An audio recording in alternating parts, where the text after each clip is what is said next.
വഴക്കിട്ട് പിരിയുന്ന അച്ഛനമ്മമാരുടെ മക്കൾക്ക് സംഭവിക്കുന്ന ഏകാന്തതയും അന്യതാബോധവുമായി അവൾ ഊട്ടിയിലെ സ്കൂളിൽ താമസിച്ചു പഠിക്കുന്ന കാലം. അതേ സ്കൂളിൽ അവളോടൊപ്പം +2 പഠിച്ചിരുന്ന അവളുടെ കസിൻ ജിത്തു. അവരൊരുമിച്ചാണ് വെക്കേഷന് സാധാരണ ഊട്ടിയിൽ നിന്ന് നാട്ടിലേക്കുള്ള യാത്ര. എങ്ങനെയുണ്ടായിരുന്നു എക്സാം ഒക്കെ? ഒരുവിധം കഴിച്ചു കൂട്ടിന്ന് പറയാം. ഇത് എപ്പോഴും പറയുന്നതല്ലേ, പക്ഷെ റിസൾട്ട് വരുമ്പോ ഡിസ്റ്റിങ്ഷൻ മിനിമം കാണും. അതെ പ്രിയ, നമുക്ക് ലഞ്ചൊക്കെ കഴിഞ്ഞ് 3 മണിക്കുള്ള ബസ്സിന് പുറപ്പെട്ടാ പോരെ?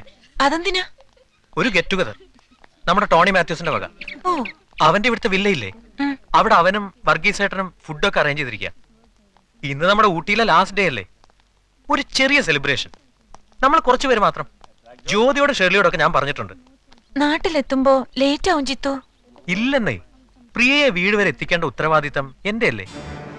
ആ വേർപിരിയലിന്റെ ആഘോഷത്തിനിടയ്ക്ക് കൂട്ടുകാർ തമാശയ്ക്കൊപ്പിച്ച ഒരു വികൃതിയാണ് പിന്നീടുള്ള അവളുടെ ജീവിതത്തെ തന്നെ അപ്പാടെ മാറ്റിമറിച്ചത്.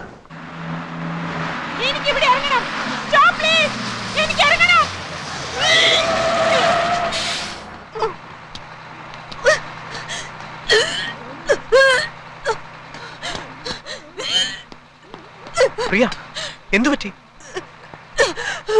അറിയില്ല. പ്രിയ, എന്താ?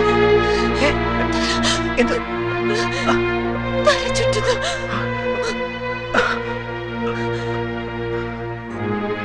ஹலோ, இங்க அடுத்து ஹாஸ்பிடல் இருக்கா? தெரியாதப்பா. பிரியா,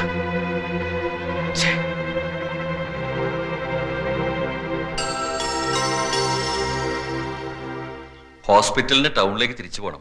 എന്താ പറ്റിയത്? അത് ഒരു ടാക്സി കിട്ടോ? വിളിച്ചു പറഞ്ഞാ വരും. എന്താ പറ്റിയ കുട്ടിക്ക്? അത് പിന്നെ നാട്ടിലേക്ക് പോണ വഴിയാ. ബസ്സിൽ വെച്ച് തല കറങ്ങി. എന്റെ കസിനാ. വെക്കേഷൻ സ്റ്റാർട്ട് ചെയ്ത് ഞങ്ങൾ ഫ്രണ്ട്സ് സെലിബ്രേറ്റ് ചെയ്തപ്പോ അബദ്ധത്തിൽ കുറച്ച് ലിക്കർ കഴിച്ചു പോയി. ജ്യൂസാണെന്ന് കരുതി കുടിച്ചതാ. അത്രേ ഉള്ളൂ. അതിന് ഹോസ്പിറ്റലൊന്നും പോണമെന്നില്ല. ഒരു മുറി തുറന്നുതരാം. ഷവറിന്റെ ചോട്ടിൽ കുറച്ചു നേരം നിർത്തിയാൽ മതി, ശരിയാവും. പ്രിയ, പ്രിയ,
ഉണർന്നോ? പേടിച്ചു പോയി ഞാൻ. കുറച്ച് ജിന്നകത്തിയെന്നാ ഇങ്ങനെ ബോധം കെടും ഒരാള്. ഷവറിന്റെ ചോട്ടിൽ നിർത്തി തല നനച്ചിട്ടും ഒന്നും അറിഞ്ഞില്ല. സാരമില്ല, വേഗം ഡ്രസ് ചേഞ്ച് ചെയ്തിട്ട് പോവാൻ നമുക്ക്.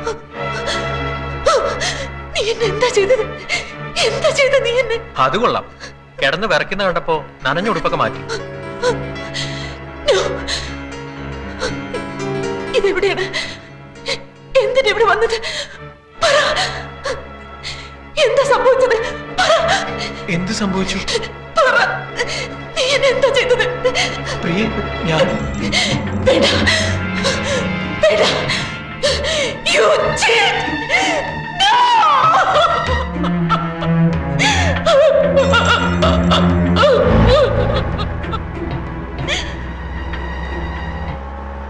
അങ്ങനെയൊന്നും സംഭവിച്ചിട്ടില്ലെന്ന് പിന്നീട് പ്രിയയെ വിശ്വസിപ്പിക്കാൻ നിങ്ങൾക്ക് കഴിഞ്ഞില്ലേ? വിശ്വസിക്കാൻ അവൾ ഒരുക്കമായിരുന്നില്ല. അവൾക്കതിന് കഴിഞ്ഞില്ല എന്ന് പറയുന്നതാവും കൂടുതൽ ശരി. എന്ന് വെച്ചാൽ അന്നേ അവരൊരു മനോരോഗിയായി. അതെ, എന്നോട് തീർത്താ തീരാത്ത പകയെ ഞാൻ മദ്രാസിലേക്ക് പഠിക്കാൻ പോയത് തന്നെ അവളെ കണ്ടുമുട്ടാവുന്ന സന്ദർഭങ്ങൾ ഒഴിവാക്കാനായിരുന്നു. അമ്മയ്ക്കും വല്യമ്മയ്ക്കും മറ്റെല്ലാവർക്കും സത്യം അറിയാവുന്നത് കൊണ്ടാണ് മിസ്റ്റർ സാഗറുമായിട്ടുള്ള കല്യാണം അവർ തീരുമാനിച്ചത്. ഒരു കല്യാണത്തോടെ അവളുടെ മനസ്സ് നേരെയായിക്കോളും എന്നവർ കരുതി. പക്ഷേ അവൾ മദ്രാസിൽ എന്നെ തേടി വന്നു. എന്നെ വകവരുത്തുകയായിരുന്നു ഉദ്ദേശം. അവിടെ 6 മാസത്തോളം ഒരു മെന്റൽ അസൈലത്തിലായിരുന്നു. പിന്നീട് തറവാട്ടിലേക്ക് പോകാൻ അവൾ കൂട്ടാക്കിയില്ല. ഹോസ്റ്റലിലൊക്കെ താമസിച്ച് പഠിച്ചു. വർഷങ്ങൾക്ക് ശേഷം വീണ്ടും എന്നെ കാണുമ്പോൾ ഒന്നും ഉണ്ടാവില്ല മിസ്റ്റർ ജിത്തു. എല്ലാവരുടെയും സാന്നിധ്യത്തിലല്ലേ നമ്മൾ കാണുന്നത്.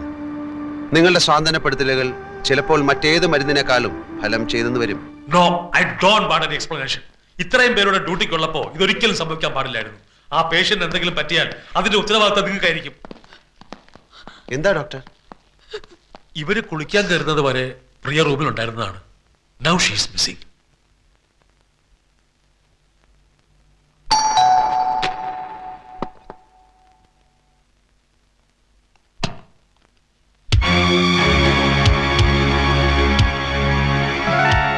മിസ്റ്റർ ജിതേഷ് ഇല്ലേ? ഇല്ല. ആരാ? ബിടെക്കിന് ഒരുമിച്ച് പഠിച്ചതാ ഞങ്ങള്. ഒരു വീടിന്റെ പ്ലാൻ സബ്മിറ്റ് ചെയ്തതിൽ കുറച്ച് കറക്ഷൻസ് ഉണ്ടായിരുന്നു. ഓഫീസിൽ ചെന്നപ്പോ ആള് ലീവാണെന്ന് പറഞ്ഞു. എവിടെ പോയതാ? ആരെയോ കാണാനുണ്ടെന്ന് പറഞ്ഞു പോയതാ. എനിക്ക് ഹാഫ് ഡേ ലീവേ ഉള്ളൂ. ഉച്ചയ്ക്ക് മുമ്പ് വരില്ലേ? ഒന്നും പറഞ്ഞില്ല. ഭാര്യയല്ലേ? അതെ. ഞാനിപ്പോ എന്ത് ചെയ്യും? ഇവിടെ വെയിറ്റ് ചെയ്യട്ടെ.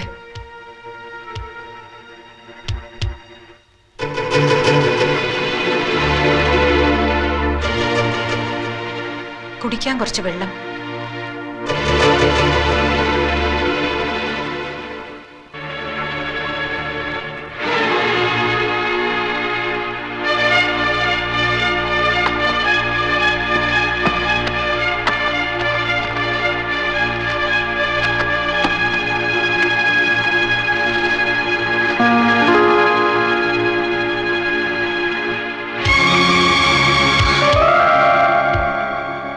വെള്ളം ഞാനിപ്പോ കൊണ്ടുവരാം.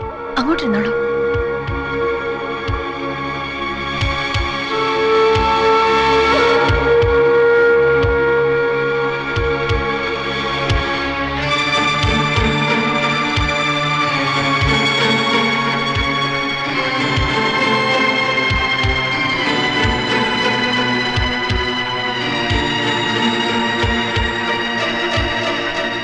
വെള്ളം. നിങ്ങളുടെ കല്യാണം കഴിഞ്ഞിട്ട് എത്ര നാളായി? 2 വർഷമായി. എന്താ പേര്? പേര് ശോഭ.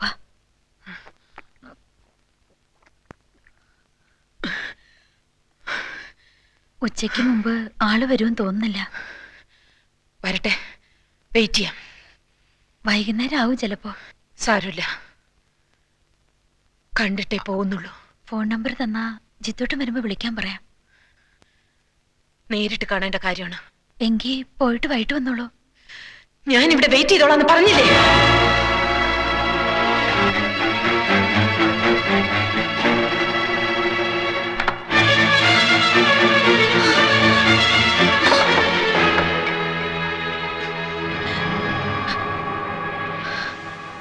ഹലോ, പ്രകാശനല്ലേ? ഞാൻ ശോഭ. ജിത്തുവിന്റെ എവിടെ പോകുന്നെന്ന് വല്ലതോ? വന്ന് പെട്ടെന്ന് ഇങ്ങോട്ടൊന്ന് വരാൻ പറയോ? അല്ല വേണ്ട, പ്രകാശേട്ടനൊന്നും ഇങ്ങോട്ട് വരുമോ? അവര് വന്നിട്ടുണ്ട്. അപ്രിയ ജിത്തോട്ടന്റെ പഴയ അവര് മെന്റൽ ഹോസ്പിറ്റലാണെന്ന് ജിത്തോട്ടൻ പറഞ്ഞത് ഓർമ്മയുണ്ട്. ഇല്ല, അറിയില്ല. എനിക്ക് പേടിയാവുന്നു. ഞാൻ ഒറ്റയ്ക്കുള്ളൂ. ശരി.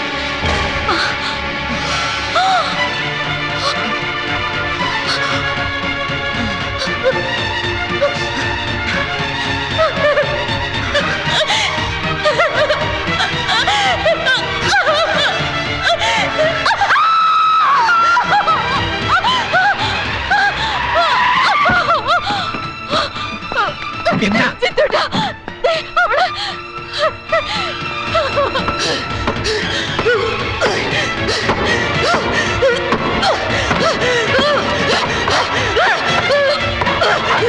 പ്രിയ,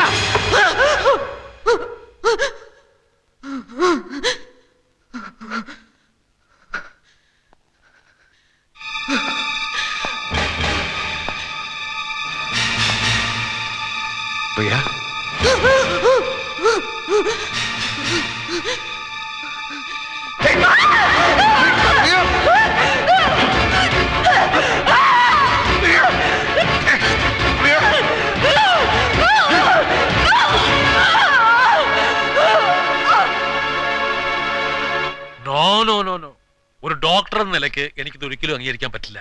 ഇത് നിങ്ങളുടെ നോവലും കഥയൊന്നും അല്ല. ഇതിന് ഇങ്ങനെയൊക്കെ ഒരു പരിഹാരം ഉണ്ടായിരുന്നെങ്കിൽ എന്ത് എളുപ്പമായിരുന്നു.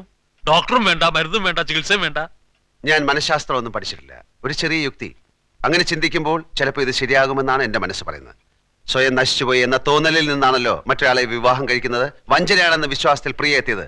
ആ വിശ്വാസമല്ലേ ഡോക്ടർ ആദ്യം മാറ്റേണ്ടത്? അതെ, അതിനിതാണോ മാർഗം? ഒന്ന് പരീക്ഷിക്കുന്നതിൽ എന്താണ് തെറ്റ്? ഒന്നും സംഭവിച്ചിട്ടില്ലെന്ന് പ്രിയയ്ക്ക് ബോധ്യമാകുന്നതുവരെ ജിത്തുവിനോടുള്ള പകയും വൈരാഗ്യവും മാറുമെന്ന് തോന്നുന്നില്ല. ഇതുപോലുള്ള അറ്റംപ്റ്റിന് ഇനിയും അവൾ മുതിർന്നെന്ന് വരും. അരുതാത്തത് എന്തെങ്കിലും സംഭവിച്ച ഒരു ദുരന്തത്തിൽ ചെന്ന് അവസാനിക്കുന്നതിലും ഭേദമല്ലേ ഈ ചെറിയൊരു പരീക്ഷണം? സാഗർ പറയുന്നതിലും കാര്യമുണ്ടെന്നാണ് ഡോക്ടർ എനിക്കും തോന്നുന്നത്.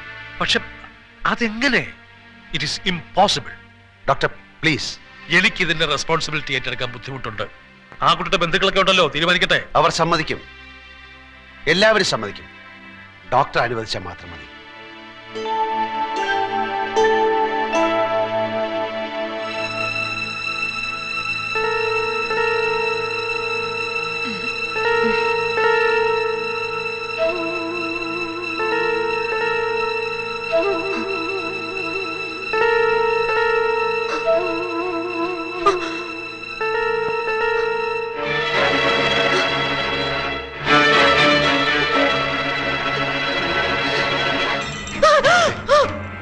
ഓ, നേരം പുലർന്നു. മണി 6 കഴിഞ്ഞു. സാരമില്ല, 7 മണി വരെ സുഖമായിട്ട് കിടന്നോളൂ. ആ, ഒന്നും അറിയാത്ത പോലെ എന്റെ അടുത്തൊന്ന് കിടക്കുമോളെ. ഏ, നിനക്കിത് എന്ത് പറ്റി? ആദ്യ രാത്രി കഴിഞ്ഞ് നേരം വെളുത്തിട്ട് ലോകത്തിന്ന് വരെ ഒരു ഭർത്താവിനോടും ഒരു ഭാര്യയും എന്നെ തുടരുത് എന്ന് ഒരു ഭാര്യയുടെ കടമകൾ ഞാൻ പഠിപ്പിക്കണം? ഇത് ചതിയാണ്. ചതിയാ? അത് കല്യാണം കഴിഞ്ഞാൽ ഭാര്യയും ഭർത്താവും ഇങ്ങനെ ഒരുമിച്ച് ഉറങ്ങുന്നതും പരസ്പരം മനസ്സും ശരീരവും പങ്കുവെക്കുന്നതും നാട്ടു നടപ്പല്ലേ? അതെങ്ങനെ ചതിയാകുന്നത്? ഇല്ല, ഇല്ല, ഞാൻ വിശ്വസിക്കില്ല. സത്യമായ കാര്യങ്ങൾ വിശ്വസിച്ചല്ലേ പറ്റൂ. കഴിച്ചു കിടക്കുന്ന ഈ താലി നോക്ക്, ഉടുത്തിരിക്കുന്ന ഈ പുടവ നോക്ക്, നമ്മൾ കുടിച്ചു തീർത്ത ഈ പാൽ ഗ്ലാസ് നോക്ക്, കടിച്ചു തിന്ന ആപ്പിളും പഴങ്ങളും നോക്ക്. ഈ അലങ്കാരങ്ങളും നമ്മൾ കെട്ടിപ്പിടിച്ചു കിടന്നപ്പോൾ ഞെരിഞ്ഞമർന്ന മുല്ലപ്പൂക്കളും നിന്റെ നെറ്റിയിലെ മാഞ്ഞുപോയ ഈ കുങ്കുമപ്പൊട്ടും അഴിഞ്ഞുലഞ്ഞ തലമുടിയും ഒക്കെ സത്യമാണെങ്കിൽ ഇക്കഴിഞ്ഞ നമ്മുടെ ആദ്യ രാത്രിയും സത്യമാണ്. വേണ്ട, എന്നെ വിശ്വാസമില്ലെങ്കിൽ വേണ്ട, വേണ്ട, എന്റെ കൂടെ വരൂ, വാ. അമ്മയെക്കാളും നീ സ്നേഹിക്കുകയും വിശ്വസിക്കുകയും ചെയ്യുന്ന നിന്റെ വല്യമ്മയോട് ചോദിക്കുക, ഇതൊക്കെ സത്യമല്ലേ എന്ന്. നിന്നെ ആഭരണങ്ങൾ അണിയിച്ച് കതർ മണ്ഡപത്തിൽ കൈപിടിച്ചിരുത്തിയ ഇവരോട് ചോദിക്കേ, ഇതൊക്കെ ചതിയാണോ എന്ന്. വാ. കല്യാണപ്പന്തലും കതർ മണ്ഡപവും സത്യമല്ലേ? 100 കണക്കിന് ആളുകളുടെ സാന്നിധ്യത്തിൽ വാദ്യമേളങ്ങൾ ഉയർന്നപ്പോൾ ഞാൻ താലി കെട്ടിയതും കതിർ മണ്ഡപവും വലം വെച്ചതും മറന്നോ? സ്വന്തം തറവാടിന്റെ മുറ്റത്ത് വെച്ചായിരിക്കണം കല്യാണമെന്ന് പ്രിയ വാശി പിടിച്ചതും അത് ഞാൻ സമ്മതിച്ചതൊക്കെ ഒറ്റ രാത്രി കൊണ്ട് മറന്നോ? ഞാൻ പറഞ്ഞിട്ട് വിശ്വസിക്കണ്ട. പ്രിയയുടെ ഏറ്റവും വിശ്വസ്തനായ ഈ മനുഷ്യനോട് ചോദിക്കേ. ആശുപത്രിയിൽ നിന്നും അസുഖം മാറി വീട്ടിൽ വന്നപ്പോ പ്രിയ തന്നെയല്ലേ പറഞ്ഞത്, എത്രയും പെട്ടെന്ന് സാഗറുമായിട്ടുള്ള കല്യാണം നടത്തണം. കഴിഞ്ഞതൊക്കെ മറന്ന് ഇനി സാഗറിന്റെ കൂടെ ജീവിക്കണമെന്നൊക്കെ. ഇല്ല ഇല്ല, ആരും എന്നെ കല്യാണം കഴിച്ചിട്ടില്ല. ആരും എന്നെ കല്യാണം കഴിക്കാൻ പാടില്ല.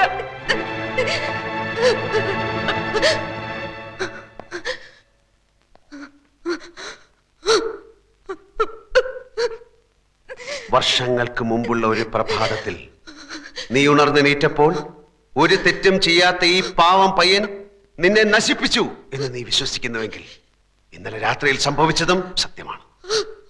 അത് നീ വിശ്വസിക്കുന്നില്ലെങ്കിൽ അന്നും ഒന്നും സംഭവിച്ചിട്ടില്ലെന്ന് നീ വിശ്വസിച്ചാൽ മതിയാകും.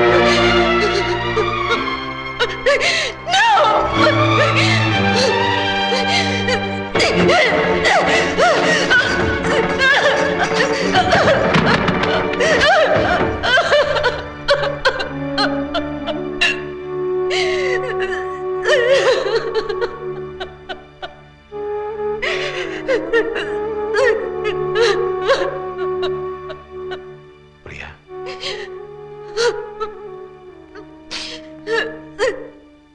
അന്നൊന്നും സംഭവിച്ചിട്ടില്ല. ഏതൊരു പുരുഷനും ആഗ്രഹിക്കുന്ന എല്ലാ പരിശുദ്ധിയും ഇപ്പോഴും പ്രിയയ്ക്കുണ്ട്. അല്ല, അങ്ങനെ ഒരു വിശ്വാസം മനസ്സിൽ ഉറച്ചു പോയിട്ടുണ്ടെങ്കിൽ തന്നെ അതൊക്കെ പുറത്ത് നിന്നെ സ്വീകരിക്കാൻ ഞാൻ ഒരുക്കമാണ്. അറിയാതെയും കാണാതെയും എന്നോ ഒരിക്കൽ നിന്നെ സ്നേഹിച്ചവനാണ് ഞാൻ. എല്ലാം അറിഞ്ഞപ്പോ കല്യാണം കഴിക്കാൻ വരുന്ന അജ്ഞാതനായ ചെറുപ്പക്കാരനെ വഞ്ചിക്കരുത് എന്ന് കരുതിയ നിന്റെ മനസ്സിന്റെ നന്മ അറിഞ്ഞപ്പോ ആ സ്നേഹം ഒരുപാട് ഒരുപാട് കൂടുകയാണ് ചെയ്തത്.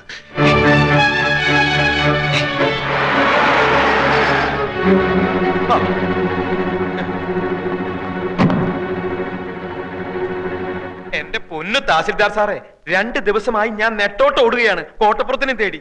എന്തായി ക്ലൈമാക്സ്? അവസാന ലക്കം ഇന്ന് കമ്പോസിങ്ങിന് കൊടുത്തില്ലെങ്കിൽ അയാൾ എവിടെ? ഭയപ്പെടാതിരിക്കൂ മാമച്ച, അയാൾ കഥ എഴുതുകയാണ് അകത്ത്. ശുഭപര്യവസായിയായ ഒരു പുതിയ അധ്യായവുമായി അയാൾ പുറത്തു വരുന്നത് വരെ നമുക്ക് കാത്തിരിക്കാം.